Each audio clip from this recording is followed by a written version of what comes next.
Hey, what's going on, everybody? Dr. Sean J. Harris here, Generational Wealth Academy. Happy Tuesday, everybody. Saturday number 3. Hey, listen, I want to explain a few economic terms to everybody that I think is pretty cool. And here's why it's cool, because right now, everyone is so involved with being able to kind of share what some people think as humor and comedy based on what happened in Montgomery, Alabama over the weekend, particularly with the chair incident, because so many people are talking about it. So it got me curious as far as looking at it as a business perspective and how this is going to affect business for the chair industry. So let me further elaborate.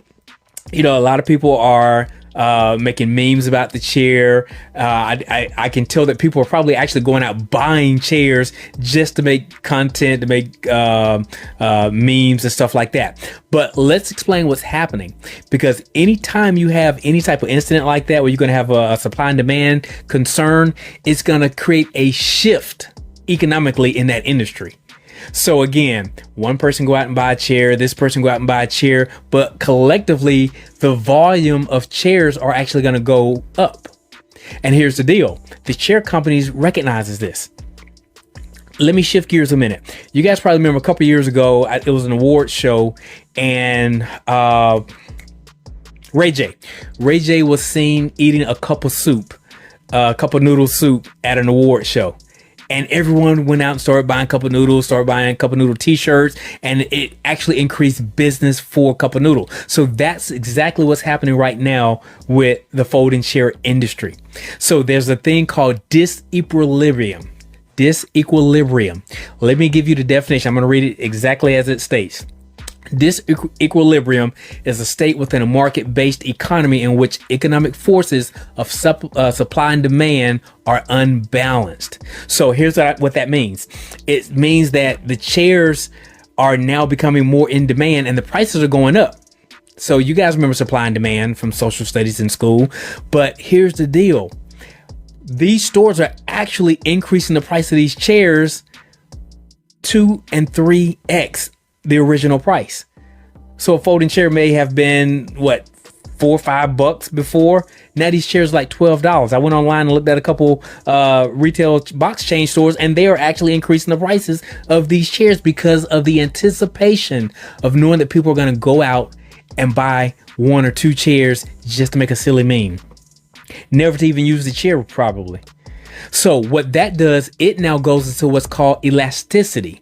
Let me give you a definition of elasticity. Elasticity is the relationship between the supply and demand for a good or service when the price changes. So again, here is the thing that a lot of people are not understanding. The price of the chairs are going up incrementally.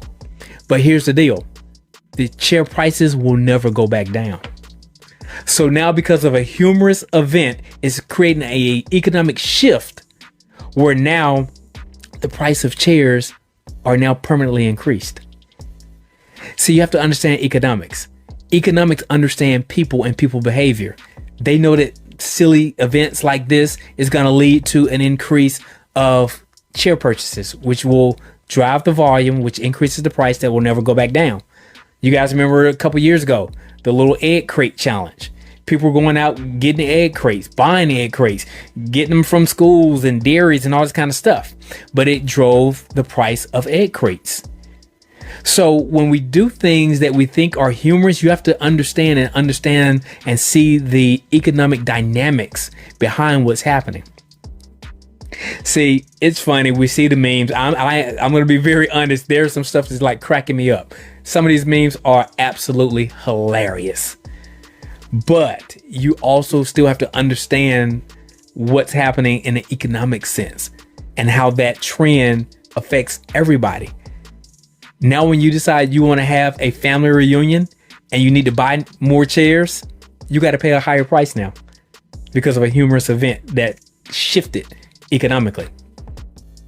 Should you decide that you're planning a wedding, guess what? The wedding planners are now going to charge more money for the placement of chairs that you're going to need for that event. See, think about it, man. Listen, price tags are changed in the middle of the night while everybody's sleeping. See, these are the kind of things that's getting by. And if you don't understand economics, you don't understand finances, you don't understand financial acumen, you're going to get got. So through the humor, the laughter of it all, still understand what's going on. And this holds true with anything. Anytime there is what I consider a crisis, man, you got to capitalize on every crisis that come about. You got to ask yourself, how can I make money during this downturn? See, when the economy is bad, I make money. When the economy is good, I still make money. You have to understand how to deploy your capital so that you can be in an advantageous position no matter if the economy is good or bad. Whether stocks are up, stocks are down.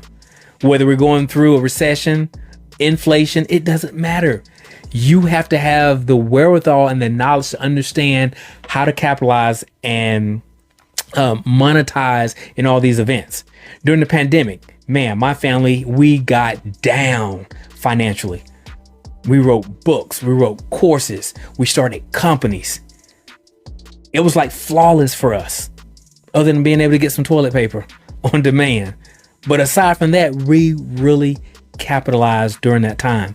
So again, in situations, downturns, hiccups, in any type of economy system, you got to be able to figure out what is the benefit in the seedbed of this adversity.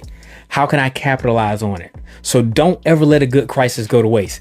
Don't let something like this go to waste. Figure out something how you can monetize this particular situation as opposed to just making a ha-ha funnies. All right, guys, I'm Dr. Sean J. Harris. Make impact and make money while you're doing it.